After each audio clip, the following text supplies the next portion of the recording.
Hello and welcome to Bhagavad Gita, Chapter 6.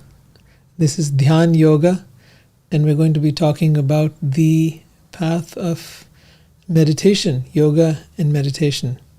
So this is a very interesting section of the Gita, and there's a lot to learn here. So let's get started.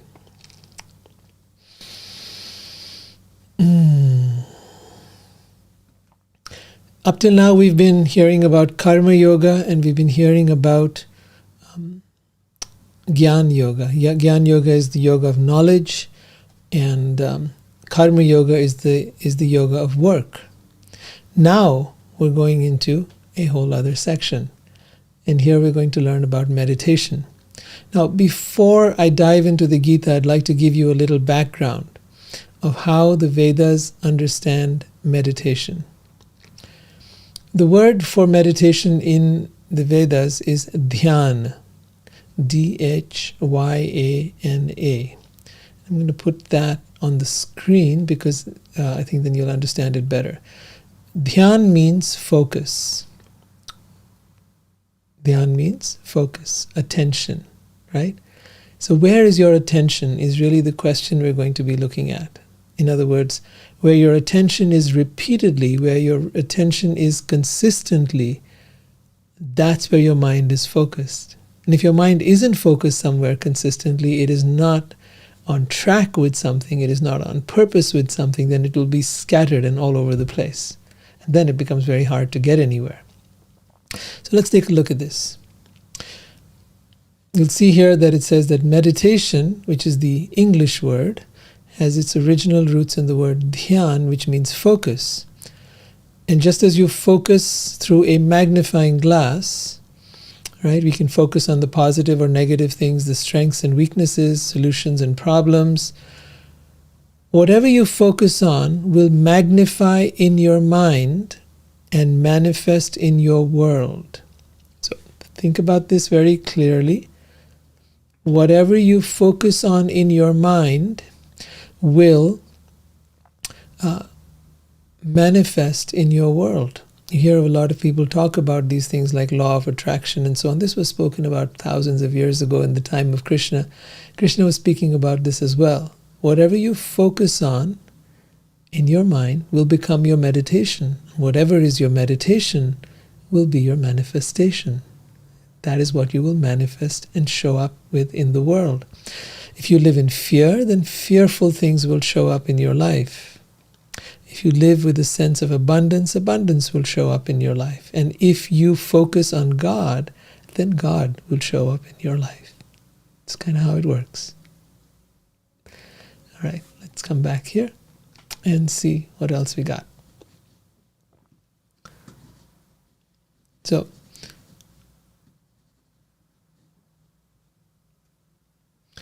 the benefits of meditation are many, as you know: peace of mind, feeling good, positivity, optimism, inspiration, vibrance, clarity, discernment, focus, energy, health, and effectiveness. And there are natural ways in which all of us meditate. We do this when we're in nature, we do this when we're dancing, we do this in so many other ways. We do this when we are in sports, when we are driving, reading, talking. Even when you're watching a TV or movie or dancing, or for that matter, when people smoke and have drugs, there is a form of meditation involved in that. It's not natural, it's not necessarily healthy, it's not necessarily ideal, but it is a form of meditation, and we need to accept that because your mind is focused in a certain direction. Now, when your mind is focused in a certain direction, you start to see certain outcomes. You enter into what some runners will call the zone. And in that zone, you will find yourself in a space of timelessness. You will lose track of time. You will feel energized, uplifted, and inspired. So this is the state of that meditation takes you into.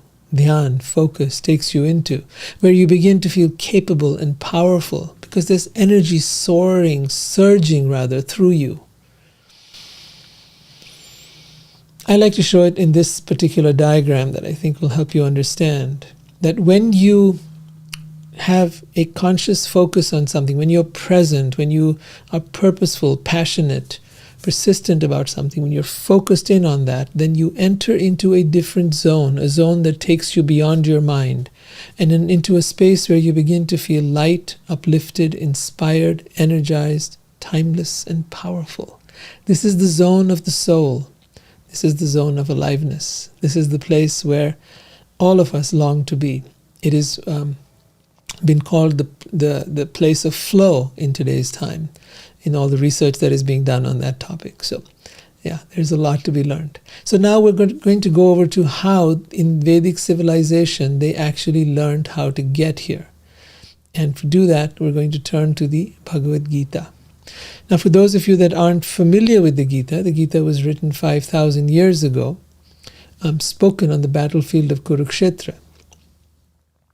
And at that time, this great battle that was taking place, before it started, Arjun wanted to opt out of the battle, and Krishna was speaking to him about the importance of what was about to take place. This was a battle for liberation, a battle for freedom from oppressive forces that were controlling and destroying the lives of millions of people all over the world, similar to what you had the time of Hitler and the World War II. That's the same kind of situation existed back then in 3000 BC.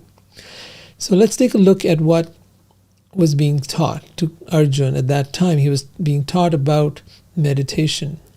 So, different forms of yoga. Dhyana Yoga, or the yoga of meditation. Krishna continues in the 6th chapter here saying, what is called renunciation is the same as yoga, or linking oneself with the Supreme. For no one can be a yogi unless he renounces the desire for sense gratification.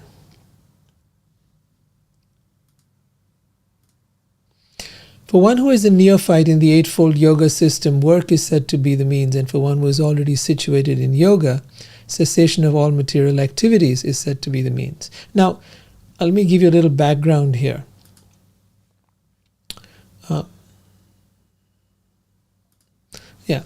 In the earlier chapters, Krishna had been talking about the yoga of work, and that is karma yoga, and the yoga of knowledge, that is Jnana Yoga. Now we're going into Dhyana Yoga, Dhyan meaning meditation. So here we find that Krishna is speaking about how we can attain this place of yoga, right, through a process that involves meditation. So he's now ruling out, now beyond the eightfold system, if you want to enter into that Ashtanga Yoga, there's different processes to get there. There are initial processes to get there, karma yoga being one of them. Ultimately, one must give up all attachment to material things to be a yogi. One must learn that nothing in this world is mine. Right? This attachment to the things of the world is actually what causes us grief. It causes us suffering. So, a person is said to have attained yoga, Krishna says here in the Gita, when having renounced all material desires, one neither acts for sense gratification nor engages in karmic activities. In other words, everything we do becomes an act of service. Everything we do becomes an offering unto the divine. It doesn't mean you stop doing things. It means you do exactly the same things you're doing right now. But you do them with the spirit of service. You do them with the spirit of offering to the divine. That you have given me everything, and I am here, I am offering everything you've given me back to you. Right? It is the ultimate act of gratitude. You hear a lot of people talking about gratitude these days and writing gratitude journals. But the real ultimate act of gratitude is sacrifice. Now this is what we do for the ones we love. We do it for our families. We do it. We sacrifice for our families. We work for them. We provide for them, for our partner, for our children, right? And even for our elderly parents. There is an act of sacrifice that is involved. In the same way, the highest act of sacrifice is the act of sacrifice for the divine. People sacrifice their lives for their country all the time, right? But to actually sacrifice your activities, your thoughts, your mind unto the divine or God, is the highest form of sacrifice. Why? We're going to learn about today here. So the first benefit of this path is equanimity. And to understand what that is, let's read here. For one who has conquered the mind, the Paramatma or super soul is already reached. So there is something very important here, and it's going to come up in a little bit later on. But how to conquer the mind? And when one has conquered the mind, one is able to access the Paramatma, or the great soul, the super soul within us. Along with the soul is the Paramatma. There is the Atma, which is the soul, and then there is the Paramatma, which is the great soul, or the super soul, that is seated within all of us. God is present within all of us. People say, where is God? God is everywhere, in everything, in everyone. Right? And the whole point of the yogic process, the whole point of meditation is not just to be able to get peace of mind, but is to actually be able to perceive and feel this divine presence everywhere. That is the intention, that is the purpose of all yogic practices. So for one who has conquered the mind, we'll be learning about how the mind is conquered and what the processes are for that. The Paramatma or super soul is already reached. For that person has attained tranquility. To such a person, happiness and distress, heat and cold, honor and dishonor are all the same. Happiness and distress, heat and cold, honor and dishonor are all the same. Imagine that. Imagine a day coming where you're no longer identified with the body. You're no longer identified with your mind, but you're identified with a part of you that we'll call the soul, a blissful part of yourself, the true part of yourself, your authentic self, which no longer sees the world with the eyes of duality, and for which part both happiness and distress, heat and cold, honor and dishonor are the same. You see, all our problems arise from the egoic mind. All of our problems, our sadness, our hurt, our anger, our fear, even our happiness, everything we desire, everything that we think will make us happy, all of that comes from the ego, the egoic mind. They are all concoctions and fabrications of the mind, both the happiness and the distress, both the desire and the hate. All of it. So once you realize that all of this is being made up by my mind, all of this is being made up by my mind, and none of it is real. My desires are made up by my mind, my hate is made up by my mind, my liking someone, my disliking someone, my shoulds, and all the things I think should not happen and the things I think should happen and what people should and should not do, all of that is being made up by my mind. It's fascinating, isn't it? What would happen if you didn't have all of that? What would happen if you weren't controlled by your mind? That's what the whole process of meditation is about. That's what the intention is. And the symptoms of that, of one who has attained that, will be explained over here. So let's go into the Gita and find out what Krishna is talking about regarding that. A person is said to be established in self-realization and is called a yogi or a mystic. When one is fully satisfied by virtue of acquired knowledge and realization, such a person is situated in transcendence and is self-controlled. He sees everything, whether it is pebbles, stones, or gold, as the same. Imagine that. Imagine being able to see pebbles or stones or gold as the same. What kind of vision would that be? What kind of life would you have if you no longer were controlled by the way you see things, right? You were no longer controlled by your perceptions. Everyone says, oh, it's all about perception. But what if you were no longer controlled by your perceptions and your opinions? What if those did not rule your life? Your perceptions,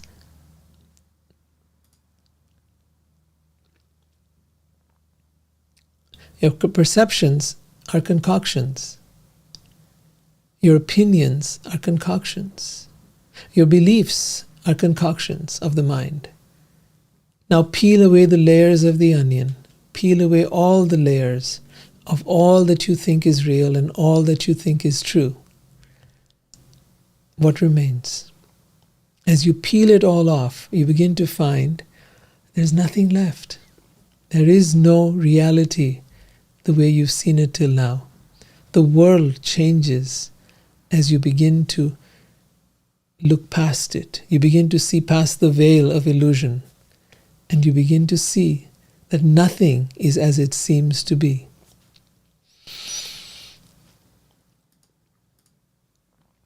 A person is said to be still further advanced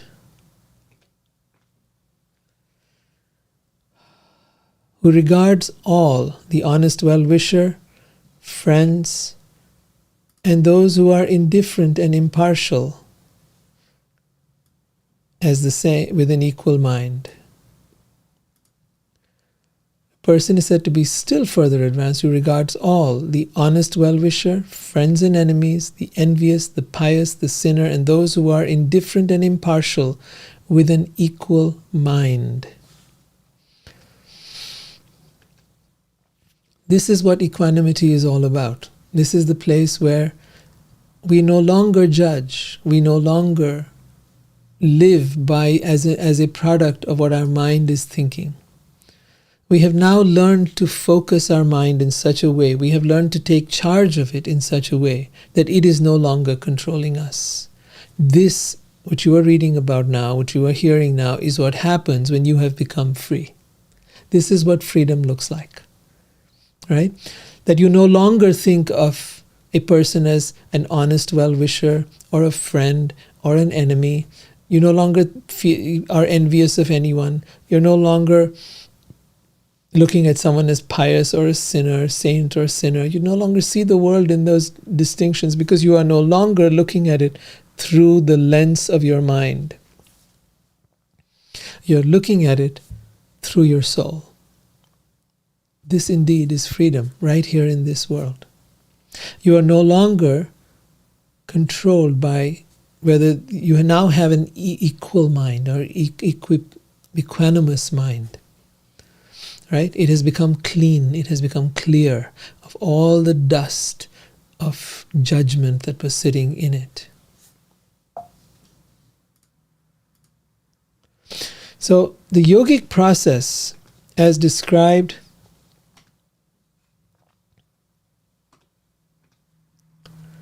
by Krishna, is this. To practice yoga, this is the ancient process that was practiced for thousands of years. It was not about, going to a yoga studio, but was far more involved. To practice yoga, one should go to a secluded place and should lay kush grass on the ground, then cover it with deerskin and a soft cloth. The seat should neither be too high nor too low and should be situated in a sacred place. The yogi should then sit on it very firmly and should practice yoga by controlling the mind and senses, purifying the heart and fixing the mind at one point.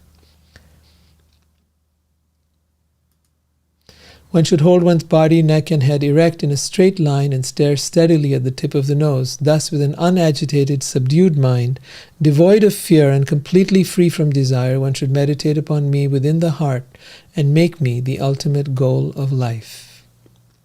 Kind of like that yogi there. Shutting out all external objects, keeping the eyes and vision concentrated between the two eyebrows, suspending the inward and outward breaths within the nostrils, thus controlling the mind, senses, and intelligence, the transcendentalist becomes free from desire, fear and anger. One who is always in this state is certainly liberated. Thus, practicing control of the body, mind, and activities, the mystic transcendentalist attains to the kingdom of God by cessation of material existence. There is no possibility of one's becoming a yogi if one eats too much or eats too little, sleeps too much or does not sleep enough.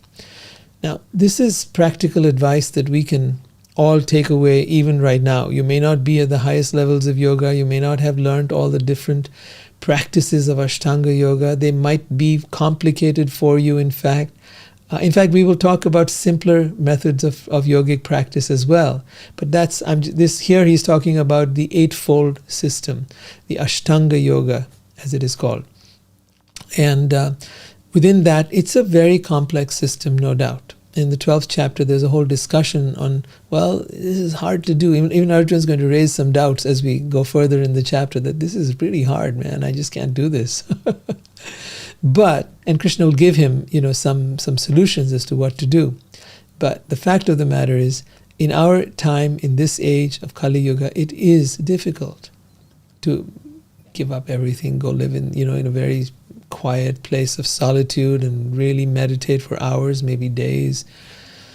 Yeah, it's a lot, right? But that is the traditional system. But what we can take away right now is this simple idea that if one wants to be a yogi, one should not sleep too much or sleep too little, eat too much or eat too little.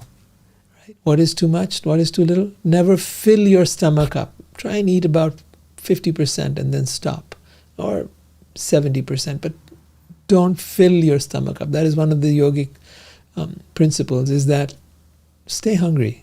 Don't stuff yourself. It's not good. Also, make sure you get adequate sleep. One who is temperate in habits of eating, sleeping, working, and recreation can mitigate all material pains by practicing the yoga system. When the yogi, by practice of yoga, disciplines all mental activities and thus becomes situated in transcendence, devoid of material desires, he is said to have attained yoga. Now, this idea of what is yoga has been actually explained as being union or oneness with the divine. And the next verse, actually, Krishna explains what that oneness looks like. As a lamp in a windless place does not waver, so the transcendentalist whose mind is controlled remains always steady in meditation on the transcendent self. So notice the example. As a lamp or a candle in a windless place does not waver, so the transcendentalist whose mind is controlled remains always steady in meditation on the transcendent self. Does that mean you have to necessarily be sitting down somewhere? Absolutely not. You could be anywhere. But your focus is within. Your attention is within. Your attention is like you've tuned out of the world and your attention is here. So whether you are walking, whether you are talking, whether you are working, your focus is here and you are working from the inside out. You are speaking from the heart, as some would say. Your focus is, you're going from the inside out. You're not there struggling in the world, but rather you are in a state of flow. It's just another way of saying the same thing. So, this stage of perfection is called trance or samadhi, when one's mind is completely restrained from material mental activities by practice of yoga. Remember when Krishna is saying mental activities, when he says material activities, he pretty much is referring to the things that our mind makes up. Karmic activities are the activities made up by our mind, activities around survival, activities around self-aggrandizement, trying to look good, trying to impress others, trying to show what a great person we are. All that is coming from the ego. Everything we do actually comes from the ego. Everything we do is driven by the ego. So the more we realize that, and then we start working for the soul and for that which created the soul, now you're coming into union with God. Right? So that's the process. So samadhi, which is being described here, is when one's mind is completely restrained from the material mental activities by practice of yoga. This is characterized by one's ability to see the self by the pure mind and to relish and rejoice in the self. Now you would say, why would I want to give up material activities and pleasures? Because Because one is relishing and rejoicing in something far greater, far more pleasurable, far more enjoyable than that which can be obtained through the senses. One doesn't give up something for something unless one gets something better. So unless you get that something better, you're not going to give up something lesser, right? And that's how it is. So therefore, one must experience this practically. It's not just a matter of words, it's not just about reading something or attending a class like this, but rather practicing meditation will bring you that pleasure. And once you've experienced that pleasure, you will want nothing else. That is when that trance happens. Instead of being in the trance of the mind, you will now be in the trance of the spirit. The trance of the mind is when we are caught up in what the mind is telling us, and we are so enraptured by the mind, we are so captivated by what it's telling us, negative things, positive things, envious things, desires, fears, this, that. We are trapped and raptured by it. We need to, as we step out of that and step into this inner world and the beauty that lies within us, we begin to taste something far more sublime and beautiful and sweet and tender and fabulous, in comparison to which the mind is just like meh, nothing, no comparison at all. So this is characterized by one's ability to see the self by the pure mind, means by the cleansed mind, and to relish and rejoice in the self. In that joyous state, one is situated in boundless, transcendental happiness and enjoys himself through transcendental senses. Established thus, one never departs from the truth, and upon gaining this, one thinks there is no greater gain. Being situated in such a position, one is never shaken, even in the midst of greatest difficulty. This indeed is actual freedom from all miseries arising from material contact. Right? This indeed is actual freedom from all miseries arising from material contact. So again, material contact, the association with this world, the identification with this world, with the things of the world, with the objects of the world, or with our mind's desire for those objects, is what causes material miseries. As we become identified with our soul, with our true self, then those material miseries vanish. We are no longer caught up in that. I've often said that if you asked me to be able to trade that which lies within me, the joy that I experience here, for billions of dollars, I would refuse it. Once you have tasted this, you will know that there is nothing greater in this world. Or as Krishna says here, one never departs from the truth. Upon gaining this, one thinks there is no greater gain. And this is a fact. This is an absolute, total fact. Right? It's a fact because once you've tasted it, once you've experienced it, you know nothing in this world has ever given me that level of satisfaction, of pleasure, of joy.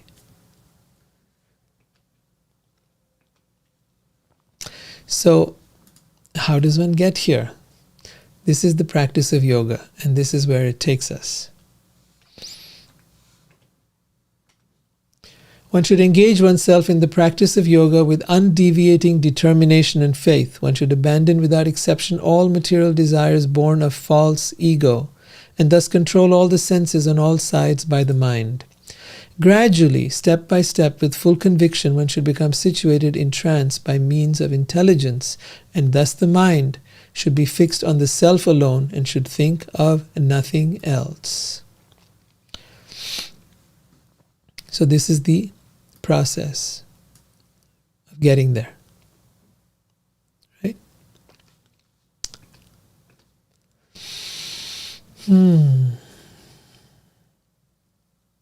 How would you like to go there? How would you like to experience this?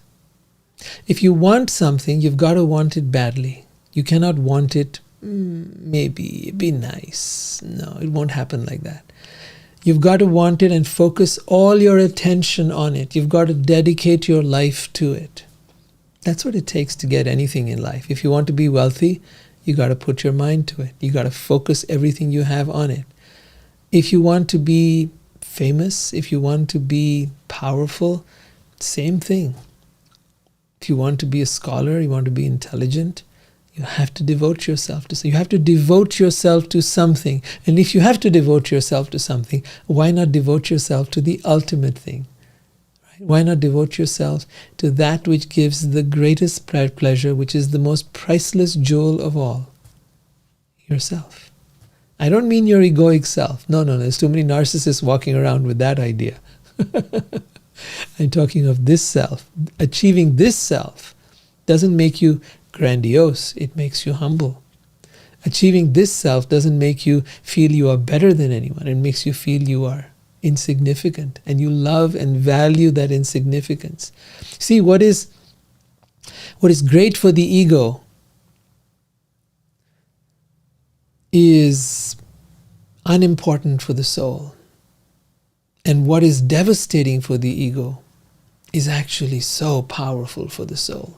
So for example, if for the ego to feel worthless is devastating. But for the soul to know that I am worthless is so profoundly beautiful. To recognize that I am nothing. I am no one. I am just a tiny particle in the universe. But I am loved by the divine, by God. I have a relationship with God. I am reduced to nothing in that love. That love makes me and elevates me and exalts me and makes me everything. That nothingness brings me to everything. See? Even the Bible says that the greatest amongst you shall be the least and the servant to all. So in that act of service, in that act of becoming nothing, in that act of humility, Chaitanya says it, Trinadapi sunichena tarorapi sahishnuna amanina manadena kirtaniya sadahari. That one who is able to see themselves as insignificant and give respect to all others, such a person will find the name of God flowing within them incessantly. Kirtaniya sadahari. Then there is a bliss that comes about, a bliss of which there is no comparison in this world.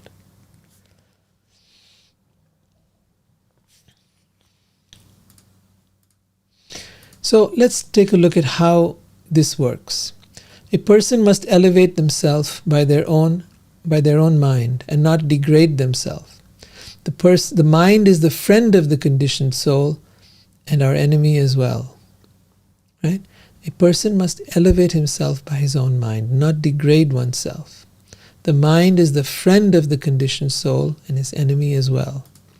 For one who has conquered the mind is the best of friends. And for one who has failed to do so, the mind will be his greatest enemy. Let's pause for a moment and really contemplate that. For one who has conquered the mind, it will be the best of friends. How do you conquer the mind? It's very simple.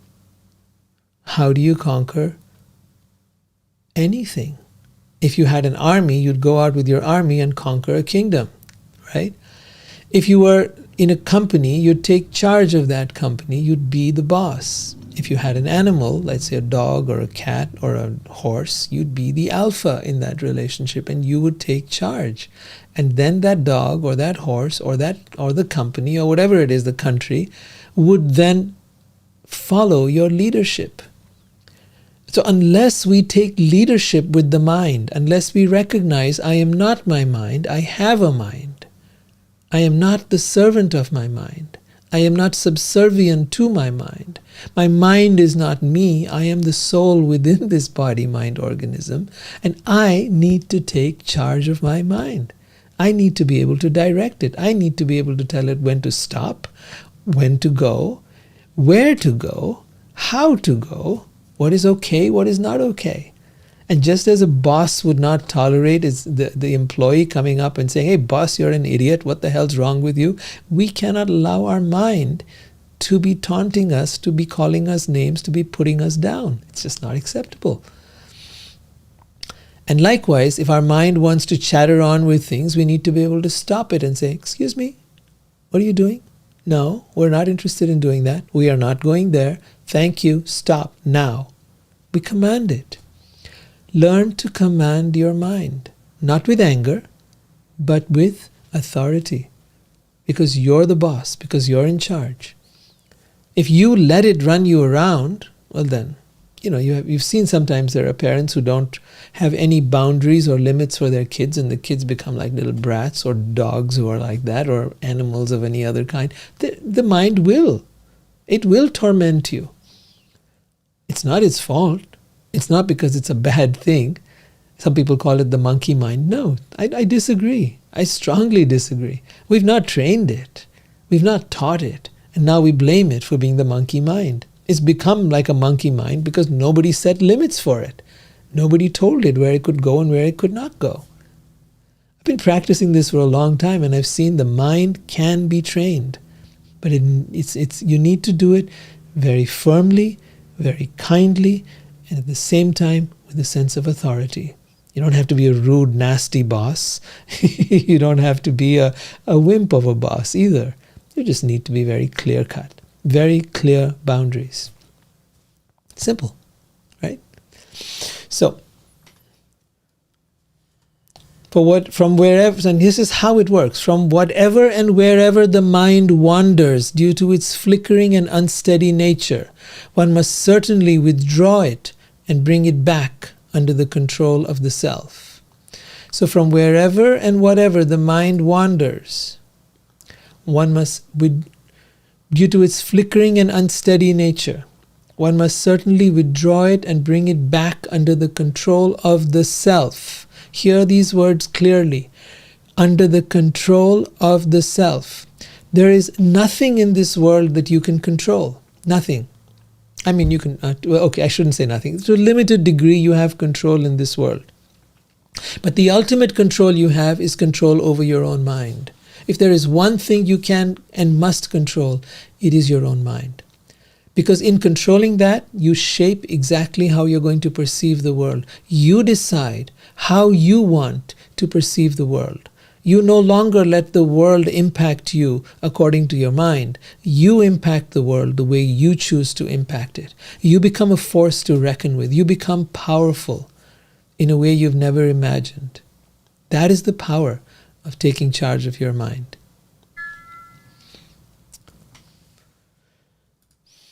The yogi whose mind is fixed on God or fixed on me verily attains the highest happiness by virtue of being identified with Brahman.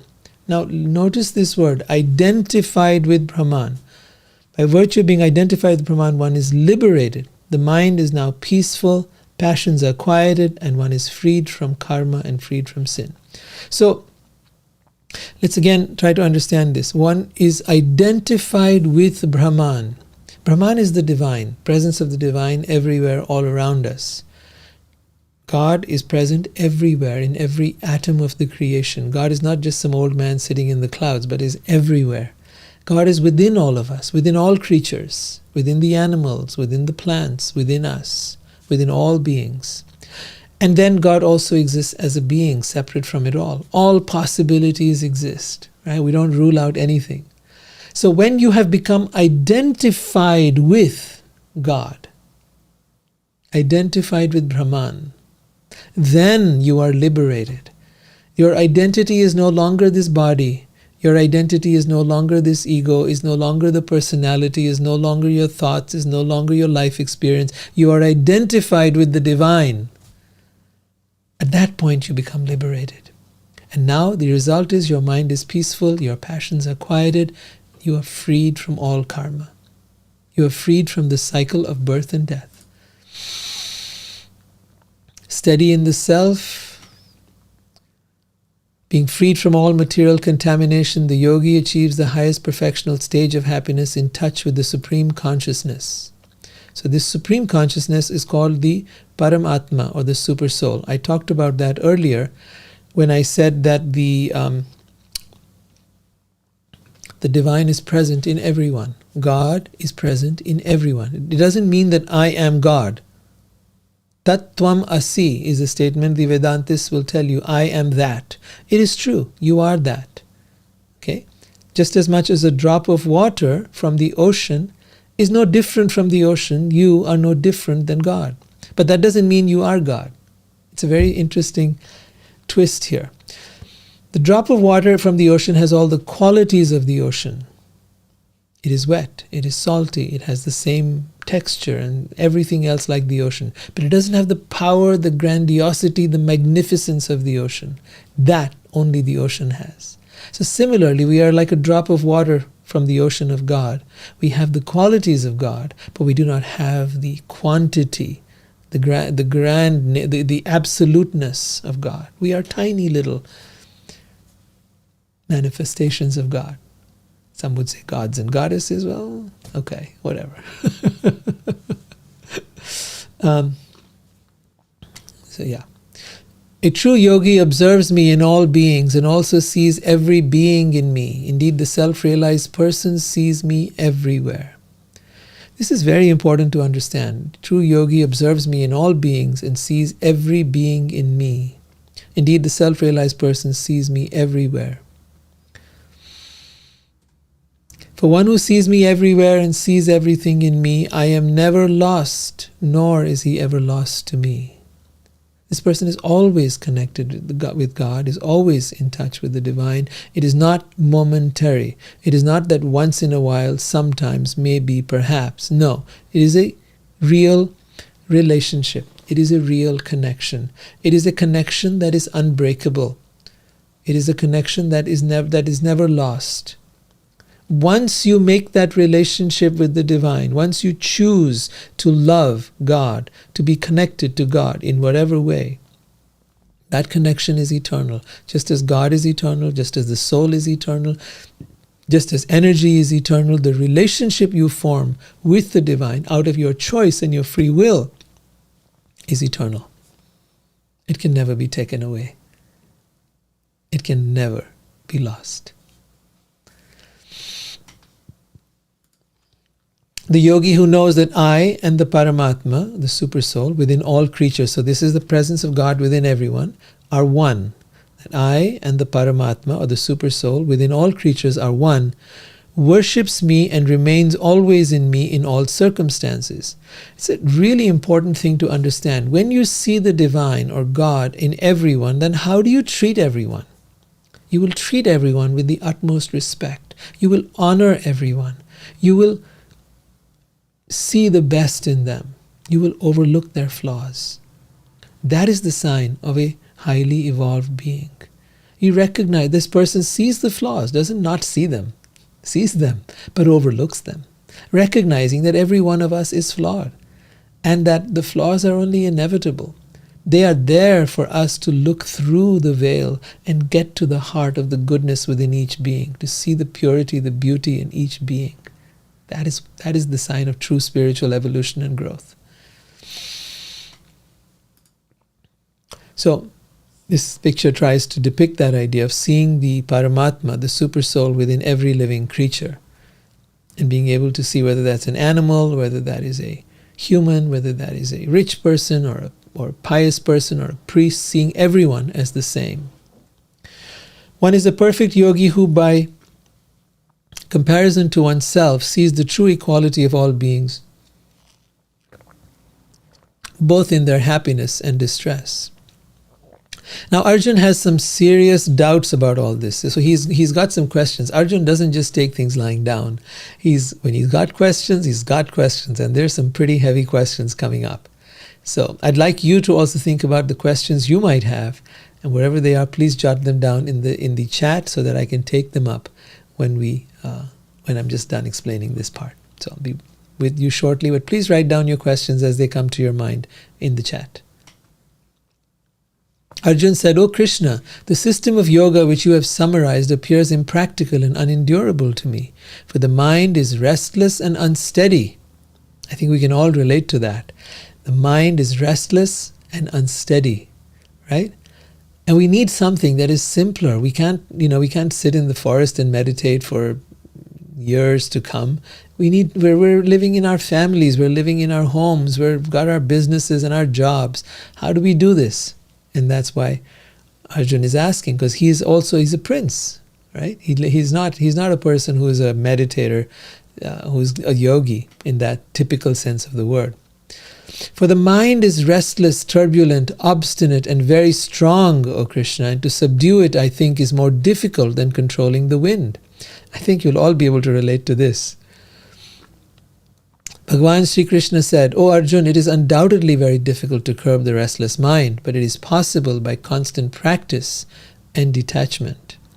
For one whose mind is unbridled, unbridled is like when a horse that doesn't have a bridle on it, it does not have reins. Self-realization is very difficult work. But he whose mind is controlled and who strives by right means is assured of success. That is my opinion. So keep in mind this. When a person's mind is controlled, when you bridle that horse of your mind, right? When you put the reins on, when you have the saddle there, then you sit down in that saddle and you can control your mind by taking charge of it. Right? For he whose mind is controlled and who strives by right means is assured of success. That is my opinion. Why? Because actually he himself helps out. God seated within your heart helps you in your spiritual growth. You are not alone. You are not alone at all. This is not that you are going to struggle all by yourself in what seems to be an impossible situation. Arjun says, now he's got a different question. What is the destination of the person who does not persevere, who in the beginning takes to the process of self-realization, but who later desists due to worldly mindedness and thus does not attain perfection in mysticism? Does not such a person, being deviated from the path of transcendence, perish like a riven cloud with no position in any sphere? This is my doubt, O Krishna, and I ask you to dispel it completely. But for yourself, no one is to be found who can destroy this doubt. See, Krishna is the one who is the ultimate authority of the Vedas. He is the one who has the ultimate knowledge of all things, and therefore Arjun, who is so learned, so wise, is a prince and who's had exposure to all kinds of great and learned people, great saints and rishis, says, Krishna, there is no one but you who can answer my question. You have the kind of knowledge that I need to understand this. Bhagavan Shri Krishna replies, O Arjun, a transcendentalist engaged in auspicious activities does not meet with destruction, either in this world or in the spiritual world. One who does good, my friend, is never overcome by evil.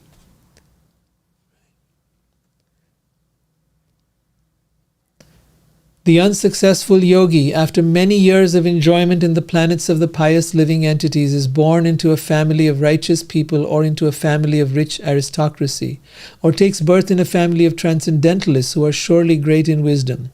Verily, such a birth is rare in this world.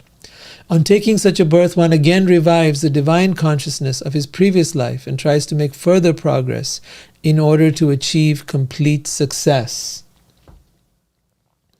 I think many of us can relate to what Krishna is saying here. We too may have found ourselves being drawn to a particular path. We too may have found that the place where we were born did not quite satisfy us. The belief, the religion, the faith of our birth may not have satisfied us. And yet we may have been given so many opportunities to have a comfortable life.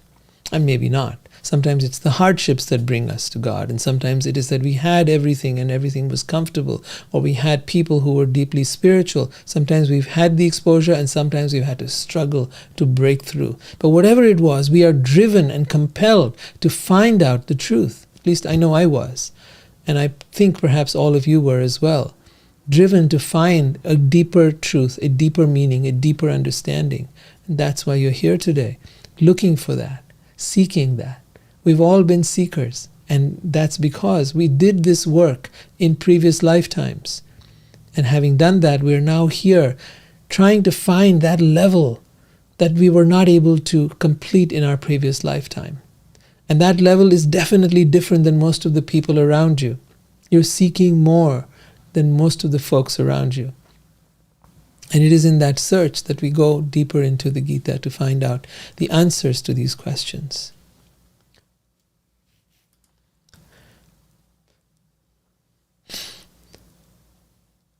By virtue of divine consciousness of one's previous life, he automatically becomes attracted to the yogic principles, even without seeking them. Such an inquisitive transcendentalist, striving for yoga, stands always above the ritualistic principles of the scriptures. But when the yogi engages himself with sincere endeavor in making further progress, being washed of all contaminations, then ultimately, after many, many births of practice, he attains the supreme goal.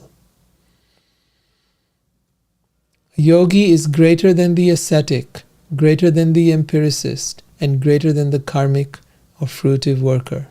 Therefore, in Arjuna, in all circumstances, be a yogi. Of all yogis, he who abides in me with great faith, worshipping me in transcendental loving service, is the most intimately united with me in yoga and is the highest of all. So at one point Krishna says, under all circumstances, be a yogi. And then he goes on to say that of all yogis, one who always abides in me with great faith, worshipping me in transcendental loving service, is most intimately united with me in yoga and is the highest of all. So bhakti yoga, or the yoga of love, the yoga of divine love, is considered, according to Krishna, the highest form of yoga. And all other paths of yoga lead us to that. With that, we'll stop here, and I'd like to take up any of your questions. If you'd have any questions, please feel free to ask now. Give me a minute, I'll switch over.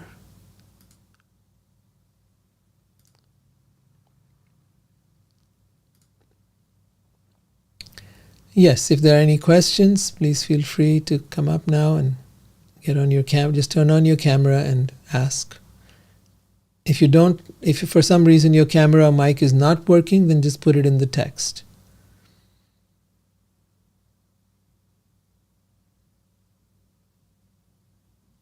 Any questions?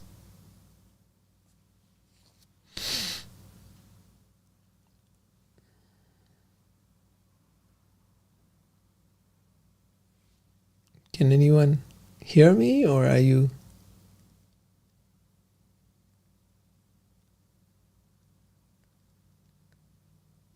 Hello. Hi Vibha. Oh yeah, you need to unmute yourself.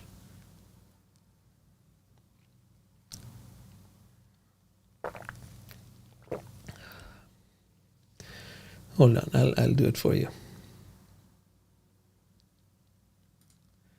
Yes, I'm still not hearing you, Vibha.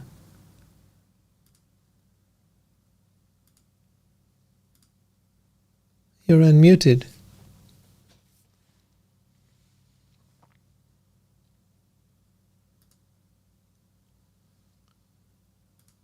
Hold on, let me see. Yeah. Oh, 1 minute. Okay, now. So I know you go through this over and over, and it's the same question that comes to mind. So when it comes to, like, you're talking about the ego, so we all have that ego in us, and at times it does get affected. So how do you deal with someone? How do you deal with a situation when somebody is condescending and you know that they are trying to put you down, or there is a conversation going in a group and you say something and somebody just keeps putting you down? How do you deal with that? So do you just stay quiet, or do you go So around somebody is and being critical, putting you down like that, being critical. critical, condescending, in worst case scenario, insult? How do you handle a situation? Because, like you were saying, anything that hurts the ego is better for your spirit. So how in a situation, like, I'm just creating a situation, so I Sure. understand better. Right. So one thing I want you to know is this, that what troubles us is always the ego. What gets hurt, what gets bothered, what gets affected is the ego. Okay? So be really clear about this, that it's not that the soul is ever being bothered by the stuff that people are saying. It's that the ego is getting bothered. Okay? So the ego gets bothered or hurt or upset It's not the soul. Keep that in mind. Now, the question is, do you wish to pander to your ego? Because your ego is going to get inflamed. It's going to get triggered. It's going to feel like, oh my God, they're putting me down. I need to stand up for myself. I need to do something about this. But the truth of the matter is, you don't. You simply need to know who you are. So if somebody calls you a thief, for example, let's say let's take it even one more step extreme. Somebody calls you a murderer. I mean, it's out of the blue. No sense, no logic, no nothing. They call you something you are not, whatever it might be. Right? Yeah. Does that make it true? No. No. You simply look at them like incredulous. Wow. Really? Is that what you think? Okay. By all means, think that. See, once you've embraced the idea that I am a fool, that I am nothing, right? Then it becomes very easy. But as long as you think you are something, that's what's being torn down. So if life can come to us and tear us down, it's doing us a favor. What do you think of that? Yeah. I get it. Right? Yeah. Okay, good. And see if you can apply that idea. See if you can work with that in different ways. Right? Okay. Because life will keep on coming at you. People will come, they will want to say things, criticize, judgment, whatever. It is important for us to learn to face that. I know I used to be so affected by criticism and judgment, and I realized that the only way I can speak my truth is if I learn how to face up to this thing. Because there's no way to stop people's mouths. There's no way to stop their judgment. There's no way to stop their criticism. It's impossible. Yeah. So the only way I can do it is I have to know myself, and I have to be at peace with myself. And then they can say whatever they want. They want to hate me or love me. I can't control it. Yeah. I mean, I do get it, but there are times, in your life when you're not thinking about Krishna and of course. Bhagavad Gita, Of course. And you'll get triggered in those times. Yeah. In those times, you'll get upset. I have got upset myself. It's not that I don't, but I have to reel my mind back. Yeah. I have to remind myself. It's that right? practice. It's a practice. It's a constant practice. So if somebody can trigger me, I thank them. If you can upset me, I thank you, because you're making my practice better. That's interesting. I might not thank them that moment, but the moment I've been able to step back, take a deep breath, I've been able to reel my mind in and say, mind, stop, let them go on, then it's much easier to be able to allow for that possibility. Let them have their opinion. Yeah. Let them think what they want to think. It's okay. I don't need to control them. I don't need to control their opinion. That's true. Right? Anyone else have any questions? Thank you, Biba. Thank you.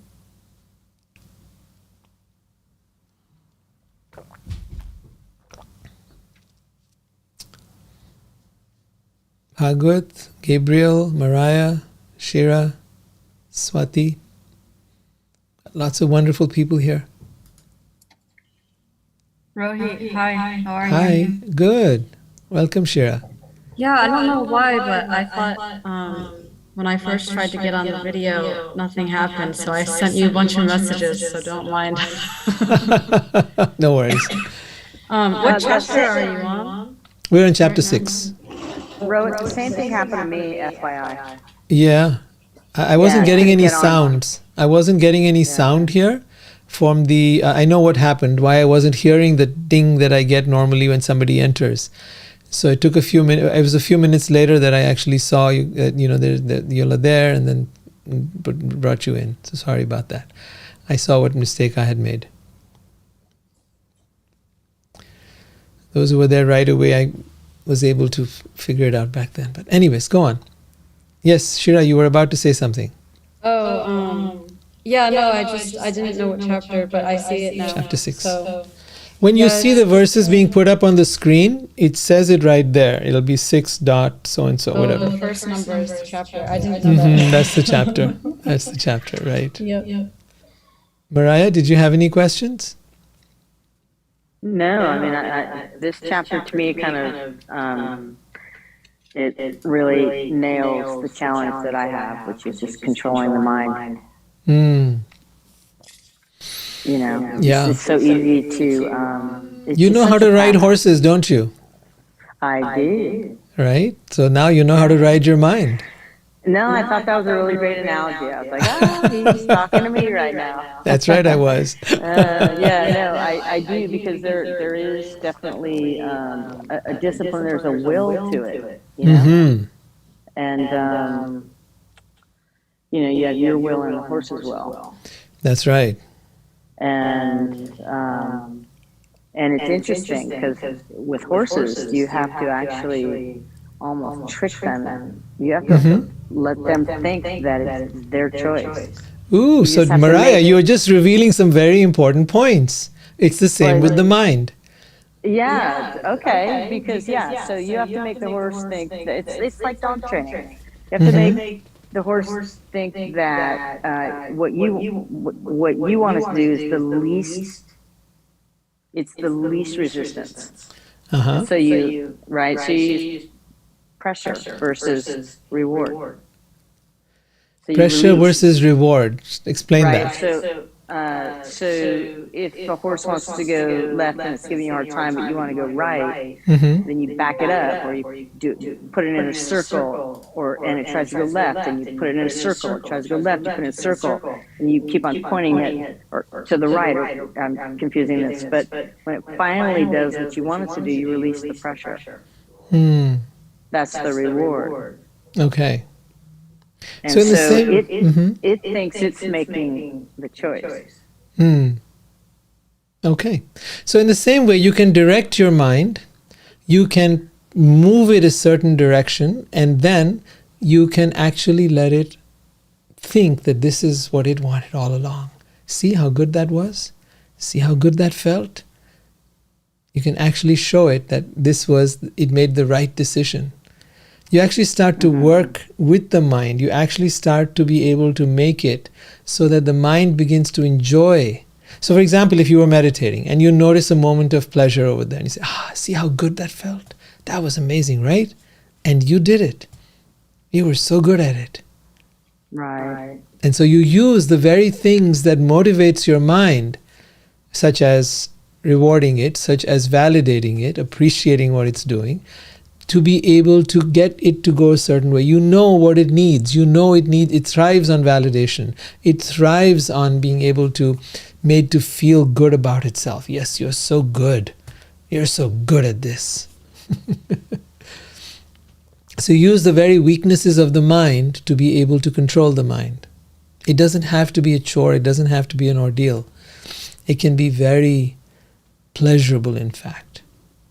When you start to work in tandem, you start to work together as a team for your higher purpose.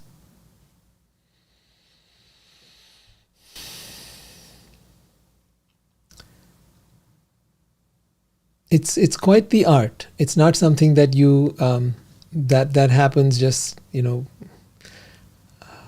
really is an art. The art of being able to direct the mind. Once it knows that you're the one in charge, then it starts to follow. It actually wants to follow. That's the interesting part that we don't realize. The mind wants to follow. It is looking for leadership. We have to give it that.